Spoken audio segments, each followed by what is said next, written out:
Welcome to the Brandinc PR Podcast, where we dive deep into the stories and strategies of today's most impactful entrepreneurs, business leaders, and professionals. Whether you're building your brand, scaling your business, or just looking for inspiration, you're in the right place. Oh my gosh, I am so excited to be doing this with you. It has been a long time coming. And it's been one of these things that I'm like, I gotta get Tiffany on an episode because first of all, your experience in public relations and communications is off the wall, off the freaking charts. You're a leader in this space. You've been doing this work for so many years, and you're continuing to impact and really help to guide, I think, the future generation. So I'm just excited to have you, Tiffany, to be on this episode and really just talk out not only comms, but we're going to get into like more of the recent things that have been happening in our world because I think it's worth the conversation. But I'm just excited to have you on the Brandinc PR Podcast, Miss Tiffany Knighten. Yes, thanks for having me. We're always having great conversations, Brandi, and I appreciate anytime we can sit down and record because you should see our messages to each other just constantly Yes. having like so many thoughts on again the current events, just the state of the PR industry and the media industry, and so it's always good to be able to chat with you, vent, have our little corner of understanding. And I'm looking forward to this conversation today. Absolutely. Well, I'm excited to have you, and let's just dive into it, girl. Like even offline, before we got started, I was sitting here and thinking, like, man, this week has been really heavy. Week has been really heavy. I feel like, and I don't know if you felt the same way, that literally have gone through the 7 stages of grief in a matter of 48 hours. Like at first it was the shock, the disbelief, and then it was like, this can't be happening. This can't be happening. It cannot be. And then it's just like slowly, I think this morning, it's been like the realization that this is the reality. This is the reality. And this is happening. And it's like, what do we do from here? What do I do from here? What does my community do from here? And what is this going to look like for us? So, I definitely want to just hear from you. Just, yeah, how have you been? How are we feeling? Because I feel a lot of feelings. I feel a lot of rage. Is really a good word to put it. Yeah, that's a I good feel a lot of hurt as a Black woman in business and as a professional that is literally not on the national scale, obviously, but literally been in VP Harris's shoes and saw, like, here I am in all of my qualifications, all of my expertise, and I'm passed over yet again. Yet again. a tale as old as time for Black women. And I will say, following the results of the election, it was one of those feelings, and I think can be best described as shocked but not surprised. Mm-hmm. Yep. It was one of those things where like we knew that this was a possibility, but I think what hurts, I went through all the stages of grief as well, and I think what really hurt in that period of reflection, that period of anger, is really believing and really having some hope. Mm. I want to just go back to the day, July 21st, when President Biden, stepped down and, it was announced that Kamala Harris would be running. And it was one of those things where instantly it was like a lot of anxiety, a lot of like Mm-hmm. unsure feelings about how that would play out, knowing how America feels about Black women. Immediately, Yes. it just felt like a pit in my stomach. Not because I don't think that Black women, a Black woman should be in office and like that would be amazing, but more Yes. so just thinking about how America feels, what Mm. we've been, put through in all these positions, in professional environments, being super qualified, having gone through so much, having proved ourselves 2, 3 times over compared to our peers and colleagues, and again being passed over. But that campaign was run amazing with Mm. 105 days to run a campaign like the Harris Walls team ran. it really did put some hope back into our spirits. It really was a wild ride. I think that we Black women, as we can see by the numbers, Yeah. really went hard, did everything we can do. Everything from just being advocates in our own right to a lot of our own work in the PR comms industry dedicated to the campaign. Personally, I've worked with a client of mine, the New Pennsylvania Project, for the last 3 years. Their mission is to register, to expand the electorate in Pennsylvania and just try to register more Black and Brown communities and youth voters.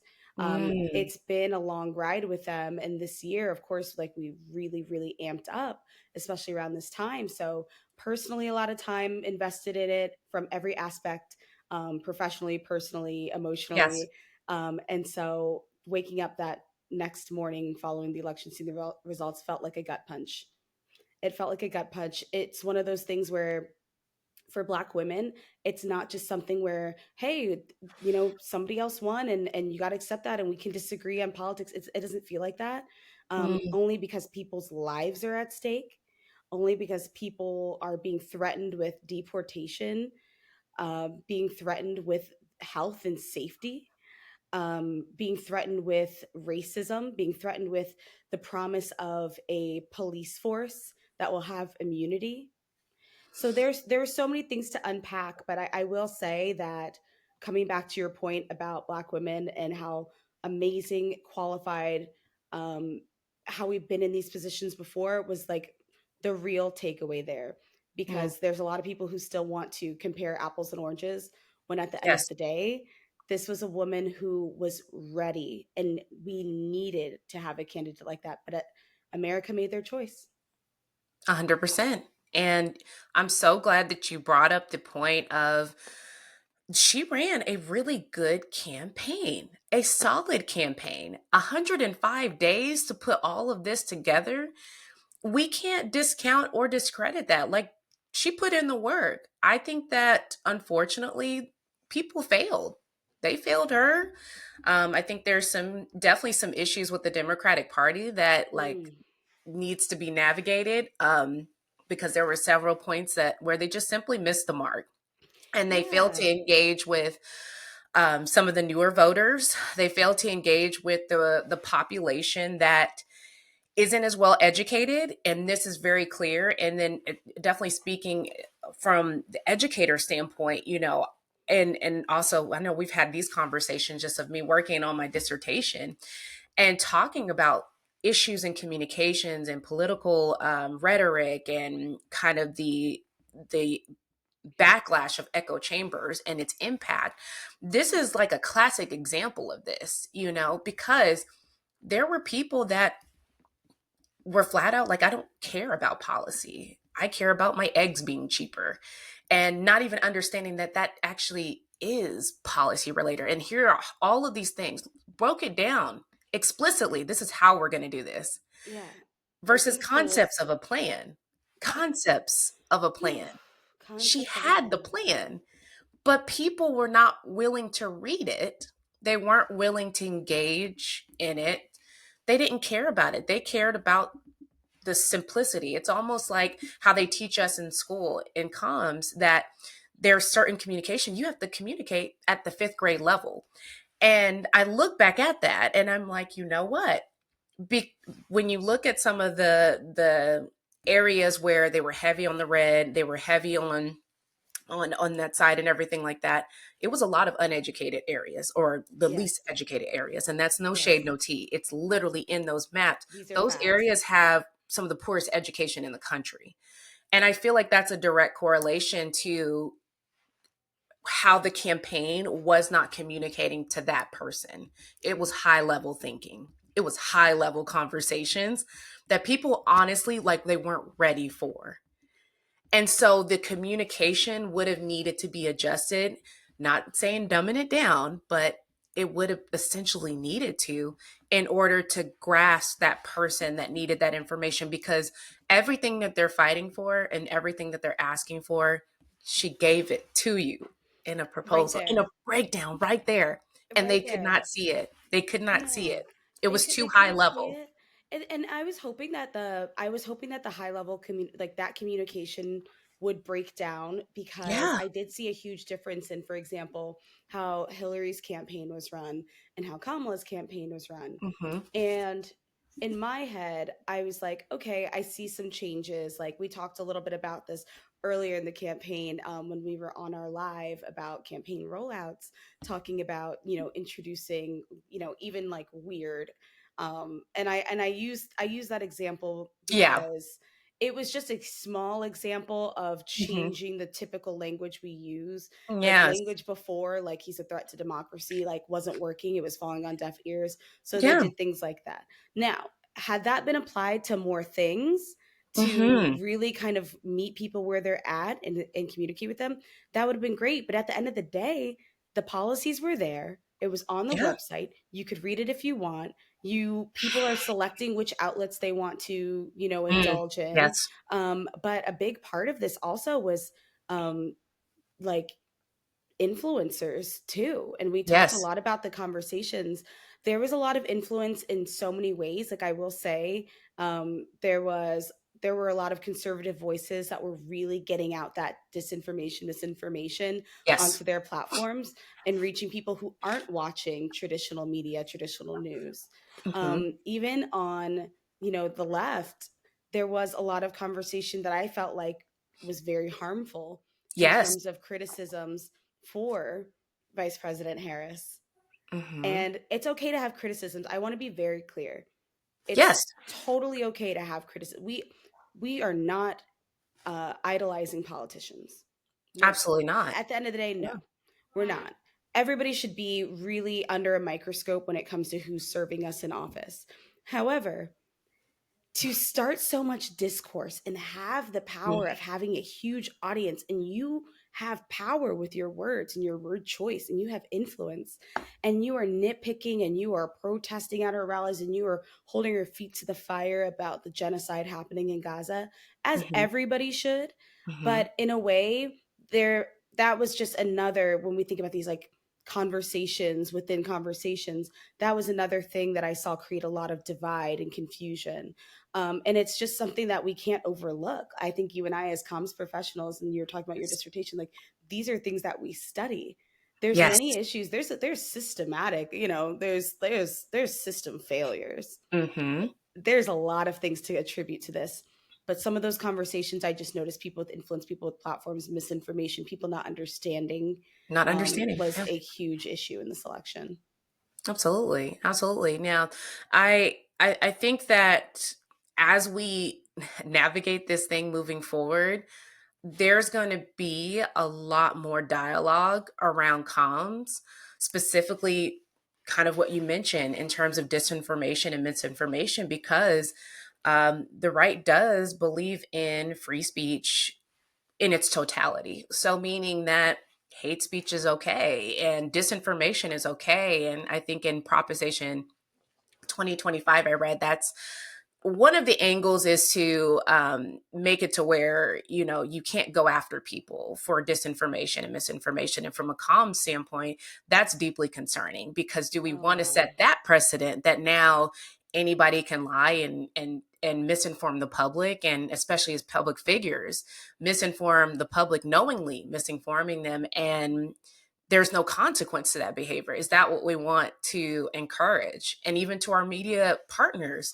there's been so much of that discourse language in terms of fake news. So people don't know how to not only distinguish between what is real and what's fake. And we're questioning credible news sources that are trying to provide and educate people on information that they need to know, that they're not even buying it anymore because yeah. of this discourse. So it's like there's so many ways that this is incredibly problematic, and it's going to lead to severe consequences as we move forward, that I don't know what this looks like. I don't know that what this looks. Oh, It's almost like the Wild West. This feels like the Twilight Zone, Tiffany. Like, this God, can't be we're in an happening. So episode. it's okay to lie to people, and like, so that this information is wrong, but we can just tell people, and there's like, Oh, No, So no, no no, more no. fact checks, no It's more. normalized in This is normalized. media literacy at an all-time low. And at the very same Hmm. time, I made a list this week because, this week has just been laughing through the pain, smiling through the Yes. pain. It's a weird time. There was such a gloom in 2016 when this happened. And this time it's still dark, but it's a different feeling.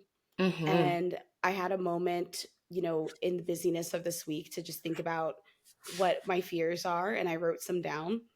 And one thing that I like moved to the top of my list, there's so many things that are awful things that are being supported at the moment. But I really, as a comms professional, worried about our media, worried Mm. about journalism, the state of journalism, Yes. democracy dying in the dark, thinking about how Ugh. nobody wants to be checked, thinking about how important it is. And we are so passionate about that because we understand the power, the fact that it's we call it what, like the fourth branch, right? Like just Yes, it is. it is. And so it's not being seen that way these days. It's people are turning on the media, for some valid reasons and some that are just, again, misinformation, disinformation. But I just worry about the state of that. And I know that it's up to us to really protect it. Absolutely. I think that we are, as comms professionals and specifically as public relations professionals, we are essentially going to be this last front. We're the last guard for media, and I hope that with everything that's going on, that this only further strengthens us and uplifts each other, both from media side and PR side, that we can find this commonality in that we have to preserve the democracy in our speech, and we Yes. have to reserve the ethics that does exist within both of our spaces because we rely on each other. So that is my hope. If there is any hope in this week, I know it feels like there isn't, Hard but to find. it's hard to find. But I want to find that little glimmer of hope that this will be something that really reaffirms and re-strengthens our relationship with our media brothers and sisters that are in this space, that we are essentially going to be their last guard. And I know that I've made it a point, you've made it a point, and so many others that we work with have always made it a point to uplift our media. You should be subscribing, you should be advertising, and you should be supporting your traditional media. So I hope that they hear that and they understand that, and that we respect them, we love them, and we want to see them continue to do the work that needs to be done so that we can do the work that needs to be done. So Yeah. it's crazy times, just crazy times though. Sis, how are you doing? Oh my goodness. It's just so many different feelings. I mean, like I said earlier, it's like it literally has been for the last 48 hours, the 7 stages of grief. First I was just enraged and just like, there's no way, there's something wrong. That is the count right? Before I went to bed, it was starting to go blue, and then now everything is red. How did this happen?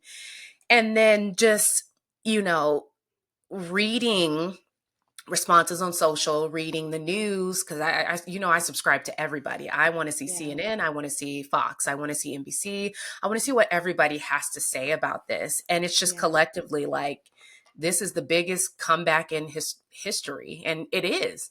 I will give credit where credit is due. It's shocking, but not surprising, in that you have somebody that is a convicted felon that was able to run for office after leading a coup on our government and was able to successfully win their seat back. Not only just win their seat back, but also take control of every major branch of our government. The Republicans have. And so I look at, the buzzwords and the terms of, oh, well, this is democracy, this is how it works, and I'm like, but how is it a democracy if it's all one side and one party? I don't think that's democracy anymore, as much as it is a dictatorship, Yeah. authoritarian. That's what that is. And Yeah.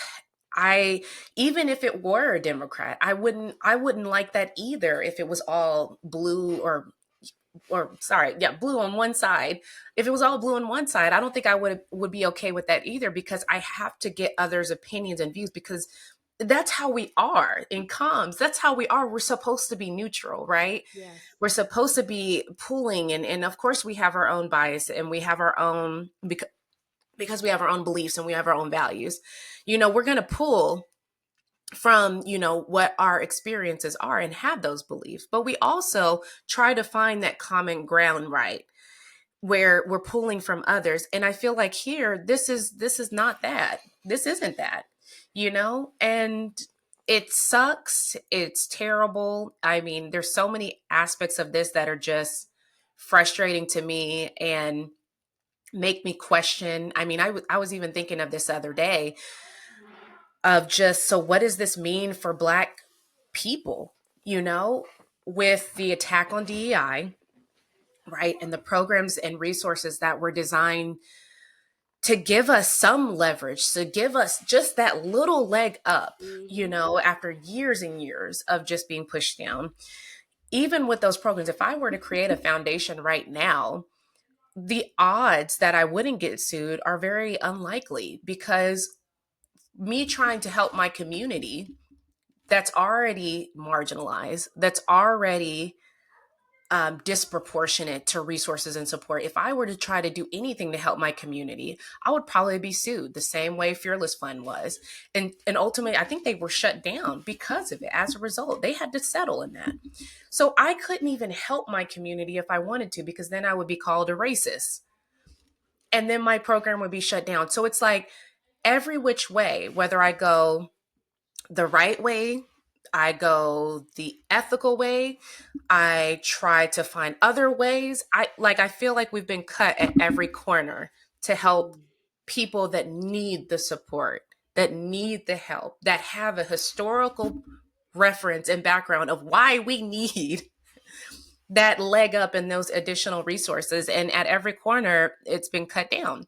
So that's kind of where I'm at now, in that I don't even know how I could help my community at this Yeah. point, other than just, if you need something, I got you. Literally, How to can I me, support you? How can that's I purchase from your store or whatnot? and that's to me enough. Like for now, like that's I think we have to give ourselves grace because the disappointment and the like just how disheartening this whole situation feels, it's the opposite. It's the opposite of what they want us to do. Hey, keep hope. Hey, keep pushing forward. The fight's not over. It's hard to hear that right now, Yeah, like to be honest. And I know that it's true. I know that at the end of the day, as Black women, we're gonna fight anyways. We've absolutely. been fighting all my life. All my life, I've had to fight. All my life, I've had to fight. And so I'm not stopping that. But at the moment, it does feel like everywhere you go, where can you go? Where can you turn? Hmm. Where do we go from here? And for me, I'm definitely just trying to practice um, just giving myself some grace and time to just feel, and Mm. being supportive, like you said, for our immediate circles, and just having these conversations. That's why it's been so great for us to be able to check in on each other, talk about these things, because we know that we have each other's back and we know that community starts here. I've seen a lot of discourse about, others saying like, oh, like, kind of, kind of, kind of newly adopting this community building mindset. Whereas for Yes. me, you can't cosplay as community builders. Ooh, You have to have been building community. You have to have community already that you've been yes. nurturing and building. And so it's not as easy as that. Um, to everybody processing this, I wish you the best. There's no answers I don't have anything super profound to share about like what we need to do, other than Mhm. focus on what you need to do for yourself. And that's what I'm doing. I love that. Yes, I'm that's the main character energy I am on. There we And I go. hope that our fellow sisters are feeling the same way, and that, like, listen, this is a time to debrief. This is a time to just download. Yeah. and really get in a space of how can I take care of me, my family at this time? Because we've got a road ahead. We've got a really significant road ahead, but it'll be I can only say, it'll only be a couple of years. It's going to be a long couple of years. So start to get your self-care, start to get your mental health Yep. and all of your things in order, because this is going to be an interesting ride. This is going to be an interesting ride, and I'm so here for, like, how do you take care of you? How do you take care of you and prioritize that? The cape is coming off. I'm not Yes. saving. I'm not. I don't have it for y'all. I don't Yeah. have it. I just don't have it. I don't have it right now. I'm so sorry. And it's okay not to have it right now. And I think Yeah. that it is confusing and conflicting for us, particularly because we are very used to bouncing back, having the answers, being like ready to Yeah. face the next thing. And it's enough to feel just like defeated by what just happened. And that's enough. And I need a minute, and that's okay. Yeah. And we don't give ourselves enough reasons, like even in this world of like, being professionals, being entrepreneurs, facing burnout already. The world's already been heavy for, I don't know, as millennials, just since forever. Since Uh, forever for us. Oh it, my it's gosh. never let up for us millennials. No. Um, but we need to like really sink in this and really allow ourselves to feel this grief. Really allow ourselves to feel like if we need to be like reclusive, that's okay. If we need to take things off our plate, that's okay. I will say that I'm extremely proud again of the time spent throughout Mm, the campaigns. You and I have had several conversations on my podcast and on LinkedIn Live about just the rollouts, about the press campaign, about what we saw, what we liked, the conversations. I think there's so much power in documenting these moments. Even mm, having this conversation now, I think is like there's a lot of power in it because we can stand in our truth while not everybody is very open and honest about their views and where they stand. We've stood 10 toes down, yeah. and I'm extremely proud of that. And all I can say is for people out there, when you do have a platform, whether it's just in your own circles, whether it is on social, whether it is just in person in your communities, like using your voice has so much power. Using your Mm, voice will always, at the end of the day, be something that you can hold on to. And you don't have to feel like it was a waste of time. It's the fact that you even went out there and had the courage to do it. mm. Girl, you know what? That actually is the perfect segue, right? Because I want to talk about this main character energy because you're giving it right now. Let's Just talk in about even it. that statement, in that statement alone, you're giving that main character energy that we're talking about. So, like, I want to talk about this and switch it into this space.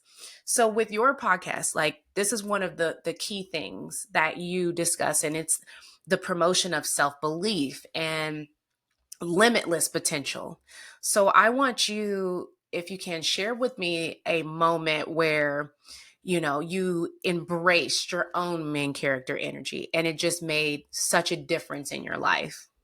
Absolutely. Thank you for saying that because I honestly started main character energy as a reminder to myself, as a love letter to myself. I always like to describe it as because there's a lot of times where I really needed to channel it and really needed to remind myself, and no one's going to remind you more than you. Right? Mm, If you're lucky, you have great community around you who can also remind you and tell you these things like you are. And it's a great feeling and it's a great reminder. But you kind of constantly need to big up yourself. You constantly need to remind yourself where you've been, what you've done. And I actually think this conversation is so timely to answer your question because as a Black woman in this industry, there have been so many moments where I started to doubt myself or had other people make me feel like I was out of place, knowing how qualified I am, knowing that I had done all the internships, I had all the positions, I had climbed up the ladder, the corporate ladder. I had been in different spaces with all different types of people and adapted and adjusted because that's what I'm used to doing. And I've made my way, and it wasn't always easy. there was, of course, a lot of adversity, faced throughout that process. There was a lot of fighting, a lot of having Mhm. to really um, be compared to mediocrity, like, to be totally honest.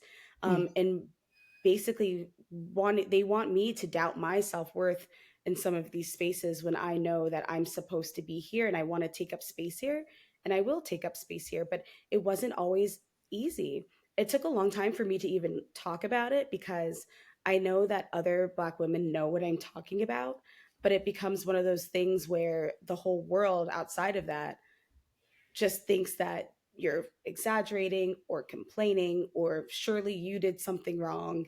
And I'm not perfect. Of course, there's many things I had to learn along the way, but one thing I did know for certain is that I earned my place. Definitely earned it. DEI. Definitely earned it. And there's a lot of people who definitely didn't, that I saw really soar past me, Mm. which was out of my control. And so when I finally got the opportunity to, well, I took the leap and quit my corporate job to go into entrepreneurship, as you know. This was in the middle of the pandemic. Things were not great at the company I was at. We were in the middle of a global pandemic. The company was not doing great. We all had to take pay cuts. There was no room for growth. There was nowhere to really go in terms of like finding new job opportunities. And I started to really lean into the community that I was building. On the side, I was working with entrepreneurs, I was working with small businesses, I was working with other Black creatives who were starting really cool projects, and it fueled me, it gave me life. I was still working with some freelance clients that I had over the years. That always gave me life, because I was always, even if I was unhappy at my workplace, I was always sharpening my tools over on the side, Yes. and always kind of Yeah. creating my own, you know, environments over on the side. So I kind of had other places to jump that weren't the places I expected to jump. So when I did that, I really had to channel that main character energy. I had to really remind myself, girl, the things you have done, the rooms you have been in, the opportunities you've had, the education you've had, there's no reason you can't do this. And I had these talks with myself often. I had these affirmations before I really knew how much I was affirming myself, how much I was manifesting. And it worked out in a way where I was able to leave, take that leap, start really leaning into building my community. And one of the first things I wanted to do was bring people in on the journey with me. Mm. And I started my podcast so that I can always have these reminders to myself from myself, and also from Mm. people that I love and inspire me and encourage me, and who I see are embodying their own main character energy, whether they know it or not, and say, bring that over here. Let's create this space where we can really just say, I'm not being humble. I don't have to say, oh, humble brag. I don't have to say, oh, is it okay if I, no, we're going to just say the thing. We're going to own it. We're going to say we did that, and Yes. it's fine. Let's normalize, let's make it comfortable. And that's how Main Character Energy podcast came about. You were one of the early guests that I had on the show, because I saw that main character energy in Brandi Whoop, whoop, right whoop. away. And it's such a space that after I, have these conversations with people, some that I know, some that I don't know as well, but I get to know, I realize that I am really creating an environment that is more reflective of where I want to be than where I was. Wow. Wow, wow, wow, wow. That's it's nothing short of an inspiration, right? That you can go through what you went through, those challenges, those barriers, and to find that light in there and just do something with that and create something that not only just impacts you, but impacts others, right? And inspires them like, listen, I hear you. I get it. I'm going to create the table, right? I Yes. couldn't get to this one, but I'm going to create my own table. And then now I can invite who I want to, encourage people and really create the community that was supposed to already exist in those other tables. I'm going to build it myself. So I'm not going to let these experiences just weigh me down and tell me how far I can go. I tell me how far I can go. I tell me. You're not going to tell me. Right, right. Like that is just so inspiring. And I want to know from you, are there any of those standout stories that you can recall? And now, now that you've been doing this for a while with Man Character Energy or Energy Podcast, if there's any of those standout stories that just like this one is one that it just in my mind, like I just enjoyed hearing about this. And this could be something from, the people that have joined you or, the listeners. Is there something that you read or something that you heard that just was like, this is actually touching that came from Main Character Energy? There's a few things that come to mind, but one thing I want to touch on is the feedback has been amazing. I again like went into this doing this as a way to pretty much heal. This is Mm. just like part of my healing journey, healing process. And to hear how people have received it has been so phenomenal, especially people who are like, I thought I was the only one going through that, or I've never heard something, positioned that way. Because in my podcast, we do a lot of mindset talk, a lot of thinking about how we can reframe and rethink our approach, and really like unpack some of the things that we normalize but aren't normal, like prioritizing rest and taking care of ourselves and all these things that are now definitely becoming more mainstream popular. But at the time, I was still figuring out, still unpacking for myself, and just communicating and documenting again the importance of documenting that journey. And other people being like, oh my gosh, sis, I am also trying to figure that out. And I'm also a recovering overachiever and someone who Mm. used to people please and somebody who didn't prioritize myself enough. And I felt bad about it. And that's really women. Like that's women in a lot of ways. But another conversation that came to mind, I had a podcast interview with Bree Thompson. She's the founder and CEO of Spiked Spin. They are the first Black-owned spin studio in Brooklyn or in New York City. Okay. And yes, they Nice. fire. And also, she just opened a new location in Los Angeles. The reason why the conversation with Bree stood out is because when I first started the podcast, I made a list of people who inspired me. And again, some that I knew, some that I didn't. I had interactions with Bree because I had attended her spiked spin classes in the early days. She used to teach them on, I think you could go like from a class pass and it was in a gym in FIDI. And I just loved her energy. I loved that it was like a Black girl focused, cycling class with, hip hop music blaring. She knew everybody's name. She was so encouraging. And I just never forgot that warmth and that impact. And then all these years later, I've seen how much she's expanded, how much she's grown, how much she's like really taken control of her life and destiny. I've watched her manifest everything. And in terms of building community, I just want to always like pour back into other people that and let them know how they've touched me. So when I sat down with Bree, the first thing I had to tell her was, hey, the second that I got you confirmed for the show, I couldn't wait to tell you that I remember those early days in FIDI when it was a class. And now you have two brick and mortar studios and you're a Nike ambassador and you're doing this and you're doing that and you started a family and like it's just Mhm. so beautiful to watch. And I just wanted to give you your flowers just like right here, right Mhm. now. And we just had such a moment. And she was like, thank you for reminding me that because you don't again, always document every part of your journey because you're just trying to survive. You're just Yeah. hustling, you're pushing through. She was like, I wish I had more memories of those early days when I was starting the business. I wish I had more content from that or more like journaling from that or anything. So you even saying that, like, wow.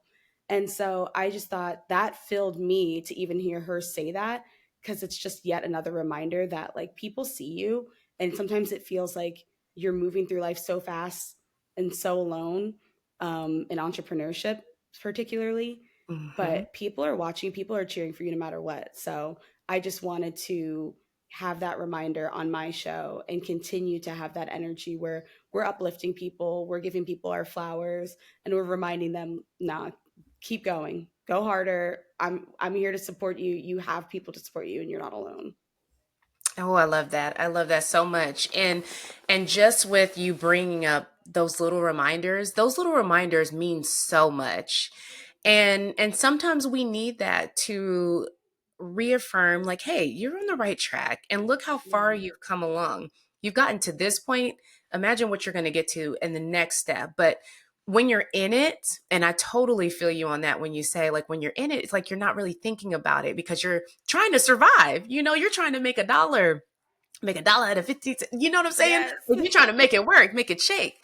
And so, you're not thinking about all those things. And so, yeah, those reminders, they mean so much. And we need that to keep us motivated, to really keep us going. And I'm so glad that with main character energy, you're able to do that and continue to reaffirm that with every guest and every listener that tunes in. It means so much.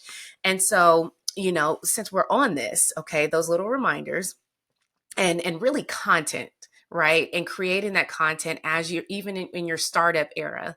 I know Brand Curators, your PR firm, is one that you started out right out the gate, making sure to document these things and making sure to include these things as you continued along, and have built this successful brand and business, supporting major clientele.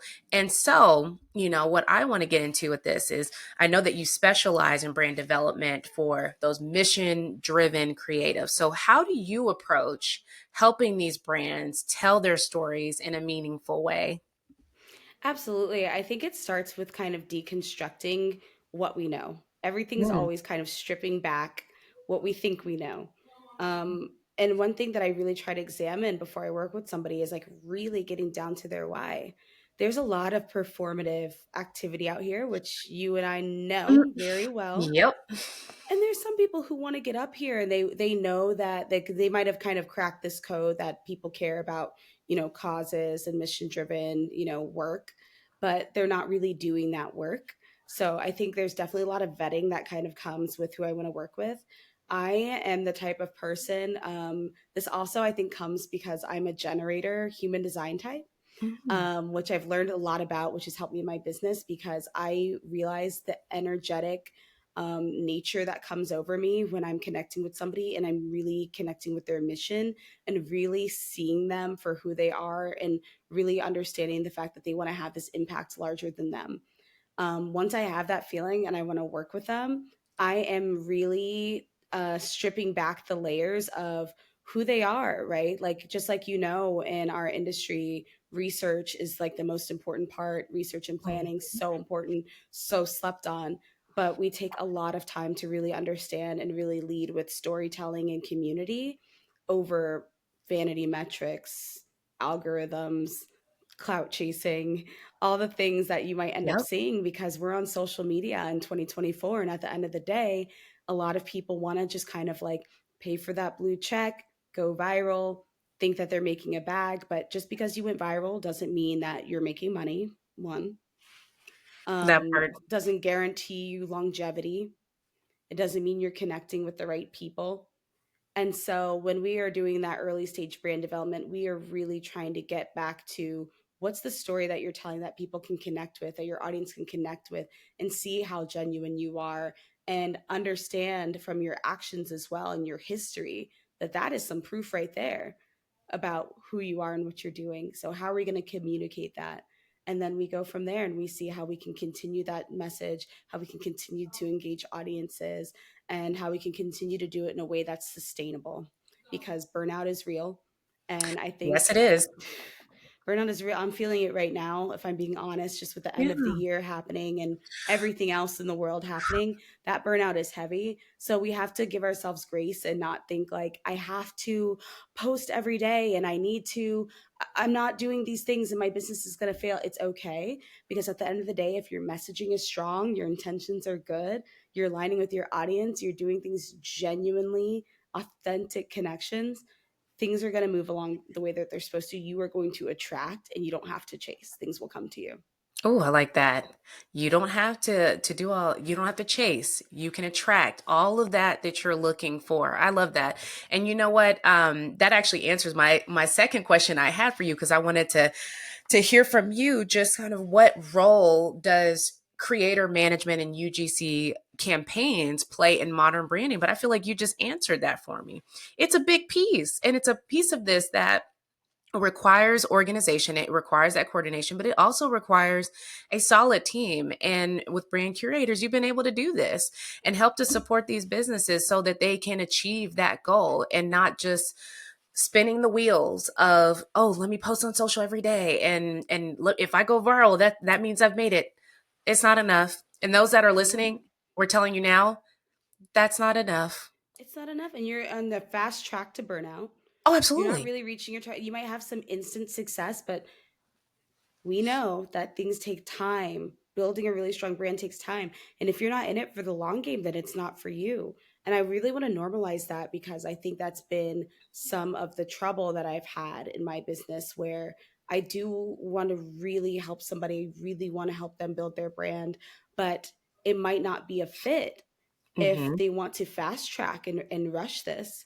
It might not be Ooh, good for them in the long term. So it would behoove me to check that at the door yes. and take someone's money, work with them, and have them not really see the right results. But there's a lot of that out there. And I know you and Yes. I like feel really strongly about that. And so I think that vetting process is very important because as much as somebody really needs help and they want to work with me, I got to see if I want to work with them because at the end of the day, this is something that is my craft. It's my reputation, Mm, right?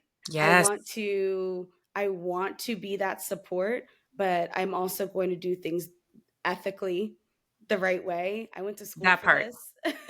Mhm, I went to school mhm. for this, and it's something that not a lot of people understand. So I'm really glad that even you have platforms like, the Brandinc PR podcast to talk about what really goes on as practitioners to help us achieve success for us and for our clients. Absolutely. Yes, no, and that, thank you for that. Like seriously, I think these are the conversations that we need to have because it's important for people to just be aware. There's no fast track to success. Y'all see these motivational clips and you do not apply them to all aspects of life. It all No. applies. So don't come Yeah. to us wanting the, oh, you can make me famous for $100 in 2 days. If it Girl. sounds too good to be true, usually it is. Look, I had to grab them. Yeah. Usually it is. It's too good to be Okay? true. Like I hate to say it, let's but I'm just saying. And I get sick of seeing that. And then I also get sick of, having those conversations with prospects that'll reach out to our company even. And they are expecting a water to wine situation. And I'm the first to say, we're not water to wine. In fact, that's not how comms works. It's the long game. If you're ready to play the long game, that is where you're going to reach success, not just in the PR for your brand and the communications for your brand, but also the operations, the existence of your brand. You yeah. have to be willing to play the long game. This isn't a short thing. This isn't an immediate thing. Nothing that I've ever found in life, and this is just experiences. Nothing that I got that was quick was anything that I wanted. Oh, that's It so funny. seemed like it at first, like, oh yeah, then this is great. This was too easy, okay, and then I have to reap the consequences of that action, Hmm. right? But Yes. nothing that I found is ever worthwhile when it's easy and that it's something that's just very attainable or that it's just quick. It never is the case. It's nothing that you want to keep around. And that I feel like is something that brands and startups as well as entrepreneurs that are considering outsourcing for PR work, that they have to understand that this is the same thing that you tell in your business. It's not an immediate thing, and this is not a pitch or to try to sell you, but it's to be, this is reality. This is being realistic. If you want these results, it's not going to be a day. It's not even going to be a week. In fact, it's not even going to be a month. You No. have to be willing to invest in your brand, and that takes time. It takes Well, time to get well, those results. Brandy, don't you go to a trainer knowing that they're not going to make you lose 50 pounds in a week? And don't you know that it's things that you have to do as well that Hmm. attribute to your success, like diet, staying consistent, checking in, working with this trainer over time? I think a lot of people don't see that same mindset when it comes to their brand and PR. Hmm. And it's unfortunate because it's very similar that way. We can see that for other industries, but you have to apply that here. And this is Yes. actually something that is earned media and public Hmm. opinion and things that really take time and work, but when it pays off, it pays off. It does. Astronomically, right? Yes. Astronomically. It pays off. So it's worth the wait. And it's not just two PR pros that are telling you that. It is. It is. And you can see the case studies. You can see the examples of brands that have been not only successful, but sustainable. It's Mm-hmm. because they have had a solid strategy that they have worked, adapted, and continue to support for years. If you want to reach that level of success, you have to be willing to make that investment, and that it's worth the wait. It's worth the wait. So I want to switch gears one more time, as I know we're getting up on time, and I'm just loving this conversation. I feel like we're going to need a part two for sure. So Definitely. I want to talk to you a little bit about just your career and specifically with your experience in PR, event management. You've done social media. How do you see the role of PR evolving in today's digital first world? If that makes sense. Yeah, no, I think that, I had this conversation just recently about the fact that we have so many tools at our fingertips. Mhm. Um, Naturally, I'm a big fan of podcasts. Yes. Naturally, I'm a big fan of new media because I work with, creators, and I focus on, figuring out new creative ways to get people's stories out. And so I think that as we shift, and we're here, we're in this digital age. It's about doing it in ways that make sense for what your goals are. Um, when we're running a campaign, of course, we're going to assess where's the audience, like who are we talking to, where are they at. But I just want to talk about really quick podcasts and why I love them so much. You just get such an opportunity to tell your story, like the great questions that you're asking me today, and being able to communicate this, being able to turn this into content. Whether it's creating clips, whether it's thinking about putting it on your blog afterwards, whether it's turning it into some sort of article, whether it is like there's just endless possibilities on how to repurpose these types of things. And so you can do that with both new media and traditional media. It's about how you leverage things, because Mhm. you can take that and make it owned media. And you can take that and really figure out where you have these, not only just sound bites, because that's the kind of the difference between, when you get a quote in some traditional media, it's a sound bite. But when you have a chance to really articulate your story and get into it, you're making these personal connections with an audience. It's like, so many people are out there driving to work, listening to their favorite podcast, doing Mhm. some work, playing their podcast in the background. And I always love that it gives you the chance to really hear someone's voice, hear, what they've done, maybe hear stories that kind of come out that you wouldn't have known before, to hear just like how passionate they are about what they do. And so being able to do this work and think about creative ways to continue to share those stories on new mediums is very fun. I love being able to work with creators, and I love that the creator economy has been so booming, because there are so many more opportunities for people to use their platforms. So whether you're a creator in a podcast, or whether you're a creator and you have your own channels where you're talking to people, who now people are starting to make memberships, they're starting to monetize with their own channels where they're bringing their audience with them, and it feels more intimate. There's just Mhm. so many different options now, which I think is really exciting, and really about playing around and seeing what works for you. So it's an area of opportunity, and we're kind of having fun with it. I like it. I like it a lot. So you've been a part of large scale events like Hot 97, Summer Jam. Okay, my millennials listening in. I know you're Yes. just like, oh my Summer gosh, Jam. she Yes, is a yes. goddess. She knows all the things. So what are the challenges of managing media relations at events at that scale? And what are some key lessons did you take away from that experience? I will say I am so glad that I had those experiences, Brandy. I always say that when you work in PR, and when you work in especially like event publicity, you're a little cynical in a way, because it's like, why do you like this chaos so bad? Why are you so Right. comfortable in this chaos? It's a little bit like, are you good, girl? But Like, yes. honestly, sometimes I have to reflect on that. But again, it's that energy that keeps me so motivated. And like the things that I've learned that have been so helpful for my career is like being in those fast paced types of environments, you have to think on your feet. you come up with solutions, you're moving around, you're thinking about, I mean, there's things that are hard to put into words about when you're working like red carpets and events with talent, because everything's super unpredictable. As PR people, we have plans. We have plans on plans on plans and notes on We plans on plans. And we have them, but anything can go off rails at any point in time. So I think it's taught me a lot about being able to trust my gut and trust my judgment.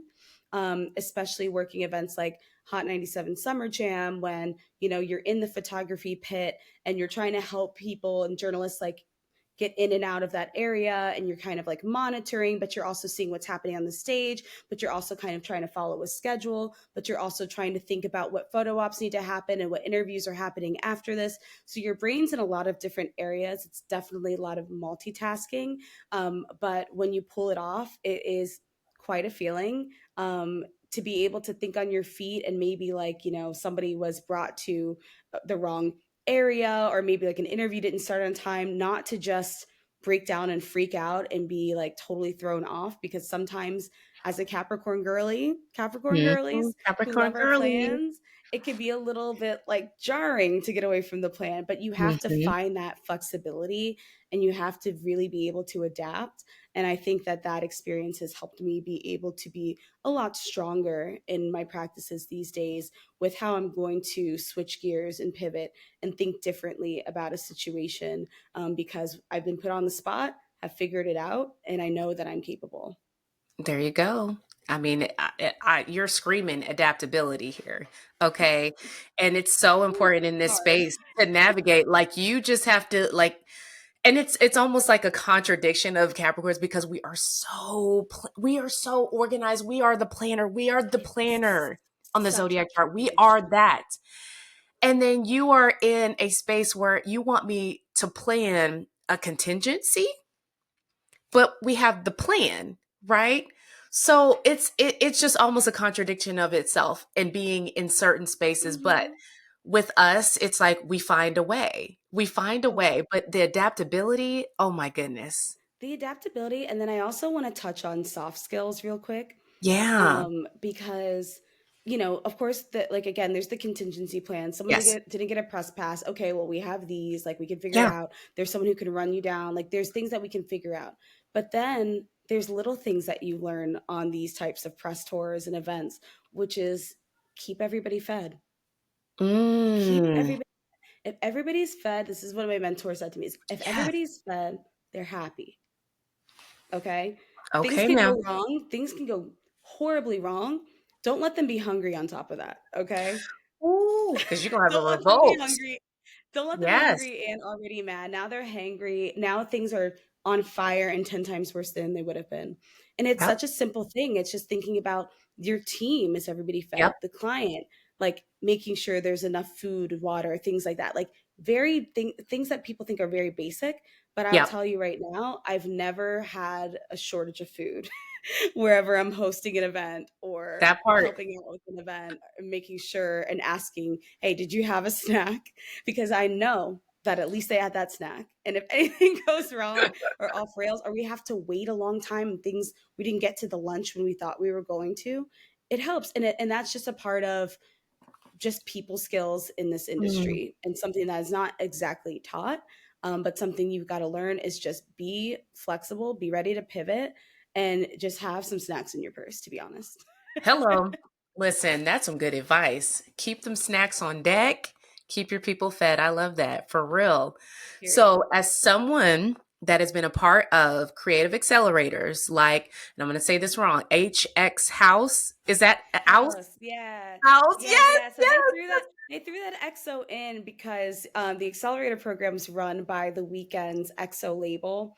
And so they kind of Ah, stylized it like house with EXO. got But it. yeah, house is an Yes, accelerator that I really enjoyed being a part of. yes, yes. And so, with your involvement with it, so how important do you think mentorship and community, because you've spoken about community a little bit earlier, but how important do you think that aspect of this is for up and coming creatives, especially in the world now, where I hear from a lot of young creatives that they feel like they're competing against AI, and that not only can you generate content, but now AI can do videos, AI can do graphics, design, all of the things that I am trying to be hired for. So, how important is and really do you think mentorship and community is for those up and coming creatives in the world of today? I think it's especially important for especially emerging creators to be in those programs just to be able to see what's around them. I Mm, think sometimes we can be siloed in our work and we might think that nobody really cares about this, or nobody really knows what I do, or nobody really supports things like this, because you might be the only person in your friend group who does it or in your family who does it. And you can see things online, but it's not really a real reflection of reality in the world around you. And so being in those spaces really open your eyes up to, wow, people are doing what? I remember going to the New York City house program the summer that I went. That was summer 2022. And they selected 30 creatives to participate in a 1 day challenge. And that mentorship was incredible because we had we had just like a variety of different mentors for the day that were there to share their stories, do a panel, talk with you, ask you you could ask them questions. You feel like you're seeing somebody who's living out your dreams in some ways, where you're like, oh my gosh, you've had some of the coolest projects. I didn't even know that you could do that. There was mm, some people there who had worked with The Weeknd on his tour, doing like set design or just helping with some of the community engagement things. And there are so many aspects of it and so many roles that you might not even know exist out there. So I think yeah. that's helpful to see that for visibility. But then in terms of connecting with your peers and other creatives, I think it's really empowering to see, okay, I'm doing my thing, you guys are doing your thing. Let's stay in touch. Let's continue to like motivate each other. And I've told people in my group, I'm like, I'm gonna check on you. I know you told Yes. me you were building this thing. I'm going to be watching. I'm going to be following and seeing how that's going and really encouraging you, because I heard the passion in your voice. I heard what you're doing. Yeah. I am feeling more inspired than ever now that I heard that. And so you're going to be my accountability now too. Hello. And you don't always get that everywhere. So you got to find those spaces where you can do that. And even if you're not getting enough from some of those spaces, because I know they're not all, not everything Yeah. is what it's chalked up to be. Like you got to take what you can get from it and then apply that where else you can. Maybe start your own, maybe start small. You don't have to build an entire community, but you can see elements of things you liked and enjoyed and recreate that for yourself. That's what I'm talking about. Accountability. Don't just set the goal. I'm gonna hold you I'm accountable. gonna hold Let's you implement. accountable. I'm gonna check Okay. in. Implement. I'm checking in. I'm pulling up. I'm pulling up on you. What's I up? do. And I tell people, I'm like, you're gonna be sick of me because I Mhm. like you. I like what you're doing. And Yeah. I'm gonna be checking in. I'm gonna be following up. And I really mean it when I say that. So I think it's just important to also just vocalize that. Sometimes we're kind of Yeah. scared to just like give people compliments or give people their Mm. flowers. I'm always gonna uplift, especially I'm always definitely uplift other Yes. Black women. Like at every day, all day, other creatives that I see who are that are doing their thing, other entrepreneurs that I know are very ambitious like myself, we have to stay together and keep telling ourselves that like no, we know what we're doing. We're not confused. We're not going to be thrown off by people who don't get it. We need to kind of stay near people who totally understand the assignment. That part. That part right there. I'm just saying. So, do you have any advice for young professionals that want to get into the creative industries and specifically PR and social media strategy? What advice would you give them? My advice is seek out mentors. I know people say that a lot, but I mean it in a way that doesn't have to be so formal either. Sometimes mentorship can look like joining a program like House and knowing that they have some built in mentors. Sometimes it happens at a job or an internship. But I think that you could even seek out people that, again, much like me making my list of people that I really wanted to connect with on the podcast and people Mm-hmm. that I'm just kind of watching their journey and like giving them their flowers along the way.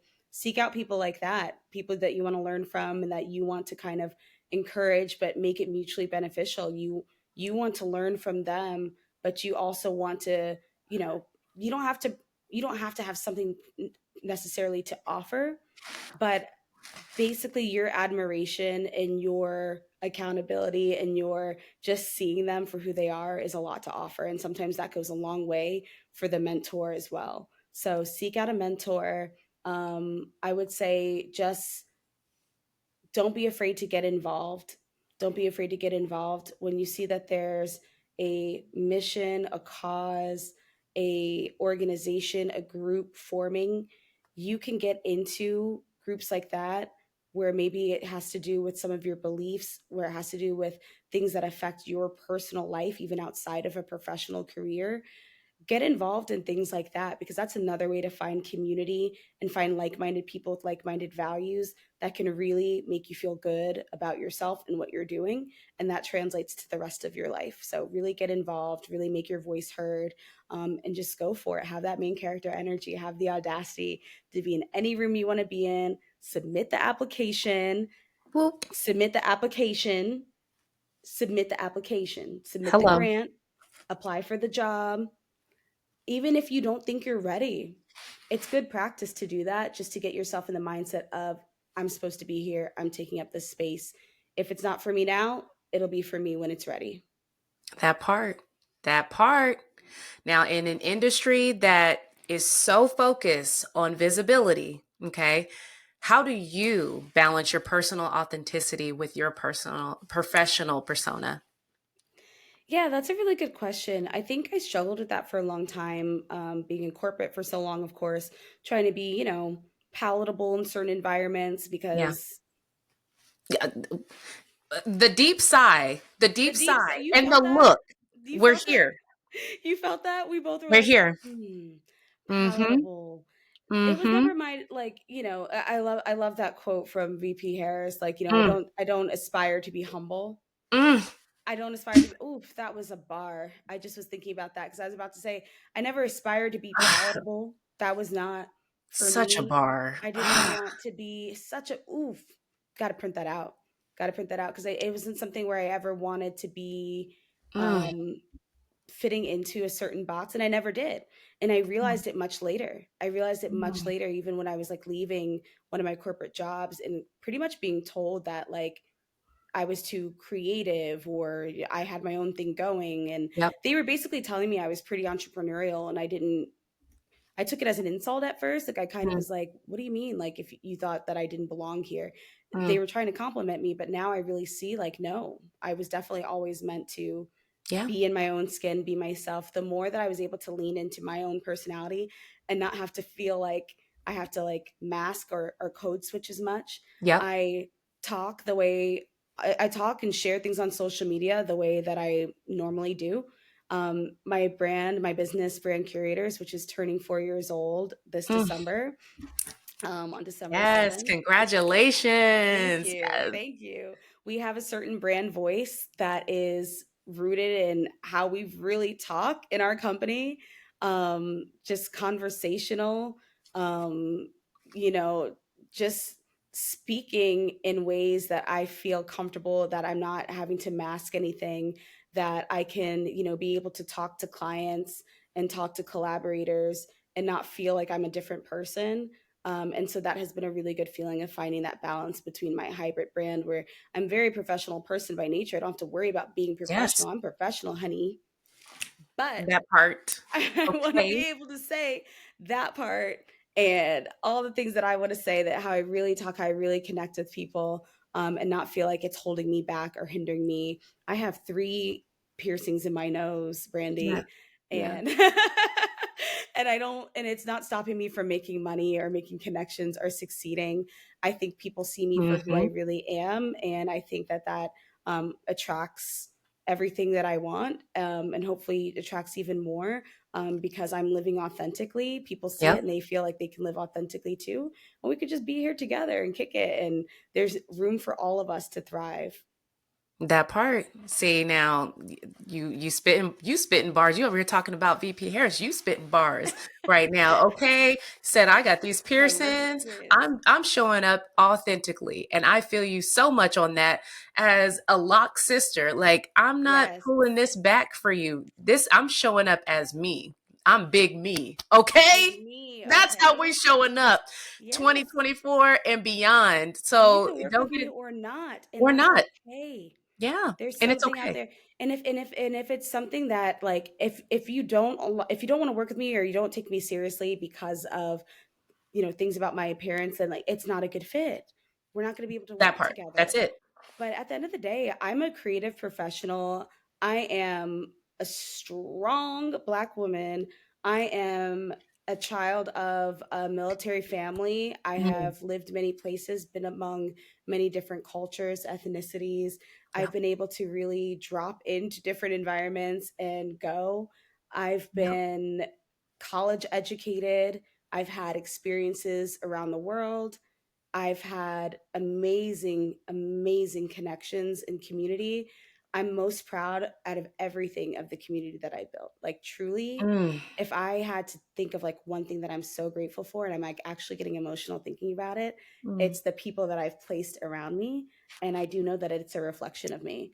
And so, even being in this space with Yes. you and being able to, throughout this whole week and all these crazy times, be able to look around and have these conversations Yeah. and document these moments, it's just yet another reminder that I am exactly where I need to be, and I'm surrounded by the best of the best. Girl, you're gonna make me cry now. I'm getting like teary. I'm like, I'm not good with seeing it because just I've been holding up POP, hold it down. I've been trying not to get emotional because I'm you so feel me. goofy, and I've tried not to. But yeah, it's just it's hard not to be though. It's hard not to be in this week and just what has happened and just knowing that we do have a community. We do. Yeah. And we have been building, and you've built this amazing space of people that listen, we bout you, girl. Okay. We I got you. appreciate And you. vice I versa, feel the love. I right? do. The love is here. So we're not going to be distracted by the noise and the people telling us we don't matter and that our voice, our views, our bodies, we're not even going to listen because that's all noise because we have our people. We got 100%. us for real. We got us. They not If like you need it, us. they not like us. And if you need Period. anything, you let me know, vice Yep. versa. We're in good company. We're going to figure this all out. But Yep. I'm proud of us. At the end of the day, I'm proud of us and all that we've put into ourselves, our communities, and our work. I'm proud of us. I know that we've been Yep. here doing this work. Been here. That part. And I think that's honestly that's the way we should end this. I want to thank you so much for being here and just being vulnerable and being so open about the things that are happening in our world, not just politically but in the comm space and just sharing your experience. It means so much to me and I appreciate you deeply. I respect you deeply and I'm just so happy that we finally were able to make this happen on the Brandinc PR podcast. Yes. And yes, girl, and is there anything, any goals, what are projects you got coming up? What should we be excited about for main character energy and brand curators? What should we know, and how can we get in Um, contact? Yes, of course. First of all, you can stream Main Character Energy with Tiff Knighten on all platforms. Check me out on Spotify, Apple Podcasts, Google Podcasts, all the places that you like to listen to your audio. I'm there. You could also go to tiffknighten.com/podcast if you want to see some of the most recent episodes. You can also visit my company, Brand Curators, at brandcurators.co. That's our website, and that's also our Instagram handle. We are also on LinkedIn, and LinkedIn has been one of my favorite platforms lately. Definitely follow me, Tiffany Knighten. I'd love to receive any messages from anybody who wants to follow up and just kind of talk through how they're handling these times, what they're working through. But currently, my goal is to just focus on nurturing my team right now. We are really growing fast. We're really building fast. And so just trying to make sure that everyone feels supported, making sure that we kind of just stay laser focused throughout everything going on, but also really building that time for rest. Um, I'm looking forward to taking off, the first part of January. I've been trying to make it a new tradition of Yes. mine to have Yes. that first week be of rest and not of like hustle and bustle. So that's something that I look forward to continuing to implement. And in the meantime, just taking some time for me, girl, some self care, keeping my head down, and just like fighting, and staying the course. There we go. That's all we can do, girl. Well, hey, I appreciate you again so much. This has been I appreciate you. amazing. This has been such an amazing chart. And it really, this is like, what is it? Wasn't there this book in the 90s, girl? What was it? Chicken noodle soup for the soul. This Oh, has yes. really been that for me. I want you to know that that Definitely. has been that for me because I feel, and I'm walking away from this conversation just feeling so much more uplifted, so much more supported than I've felt all week Me too, since girl. This Tuesday. was Like right this on time. was needed. Thank you so much for holding space. I appreciate you. Thank you. Thank you, girl. All right. Well, we'll be in touch very, very soon, girl. And I as will. always, please leave us a review. Let us know what you think, what you enjoyed about the Brandinc PR podcast episode, and stay tuned for more. I want to thank you all so much for tuning in with us. And yeah, keep your head up. We're going to keep fighting, keep pushing, and keep doing our thing, guys. Thank you. Thank you.